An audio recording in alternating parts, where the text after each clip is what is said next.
Perception. Your perception is your reality. How you see the world is determined by where you are seated.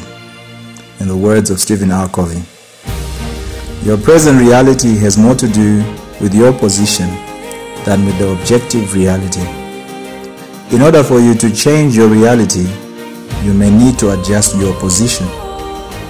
In order to change your position, you will need to take some humble pie and discard of some old notions about life.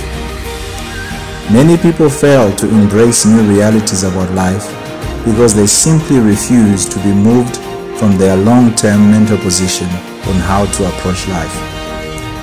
The difference between whether or not you tend to see the glass half full or half empty is the same for how you either see failure as an opportunity to learn or a sign of disaster. You are always the determining factor in either case. Pessimism or optimism is a mental position, a choice of a reference for life. It may be a result of conditioning over time, but as we have already established in previous videos, that man has the God-given freedom to choose how they respond to stimuli in their own worlds. Your position will determine your passion towards something. It will determine your passion towards someone.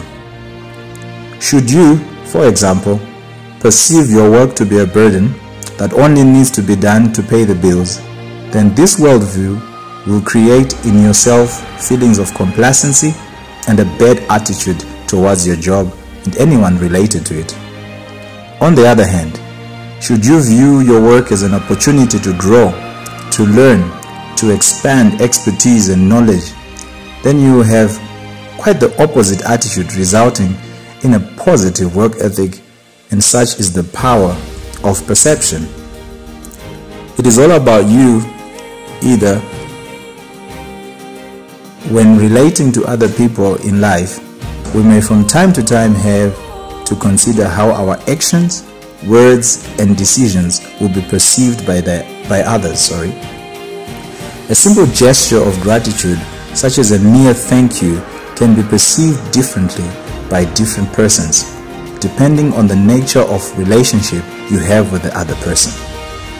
As such, it is always important to carefully consider the best way to express ourselves such that others will recognize our true intentions, thereby creating the correct positive perception in their minds. When you are good with a hammer, everything looks like a nail. Many people who have had a rough past in their relationships learn to perceive relationships defensively, and thus they approach them negatively. They climb up inside their emotional cocoons and only reveal enough of themselves to keep the other person around and interested. But because of an acquired negative perception of relations, they eventually drive genuine friendships away and end up alone.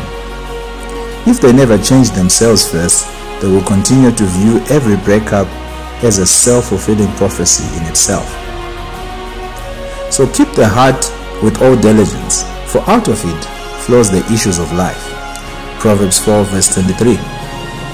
This biblical proverb teaches us to guard jealously our hearts from negative perceptions and notions, because out of the heart flows issues, matters, controversies, bonds of contentions of life. When we are careless with what we choose to take in, we leave ourselves with these issues of life. So be diligent, be decisive about what you allow to shape your perceptions. Weigh it all before you let it determine you. Take caution at what you are letting social media, entertainment media, and other influencers teach you to believe, because the controversies of life may very well be a product of such stuff. So this explains why they say negative people will always have a problem for every solution.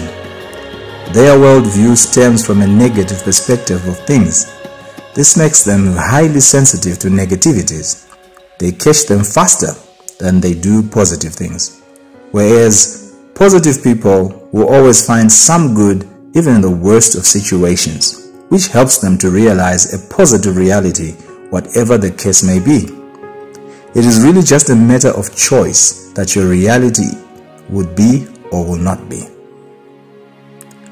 Albert Einstein once said that we can't solve a problem using the same way of thinking that created the problem in the first place. Our perceptions shape our world and thus impact our emotions and decisions. In order to create different realities, we have to first change or adjust our perceptivity.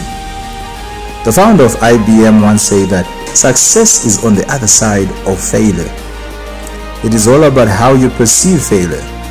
Great people say failure is a great teacher of what things not to do again and what we ought to do, but our ability to learn from it is predicated on how we as individuals perceive it. Do you see failure as part of your road to destruction, or do you recognize it as a learning curve? As we conclude our session today, I want you to take some time to reflect and introspect on this one scenario. Imagine today you are informed that you only have 3 months to live. Ask yourself, what would you do better? What would you change about yourself?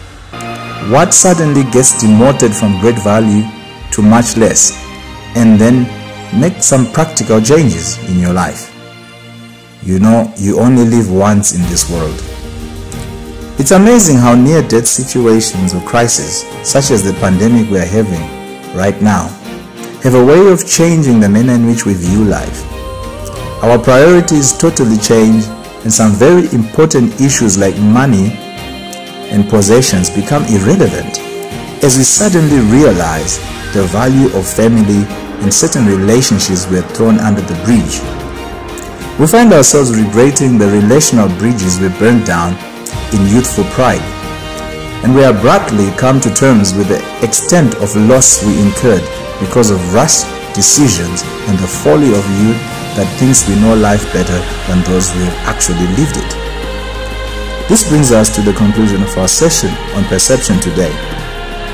Pray the Ephesians 1 prayer that the Lord God would open the eyes of your understanding and grant you perception, that He may flood your eyes with His light so you may see. How you see the world has more to do with who you are than the actual reality. Even the objective reality is relative to those whose objective is really administered. Be blessed, and thank you for listening. Please do not forget to like and subscribe to my channel. Till next time, be blessed. Goodbye.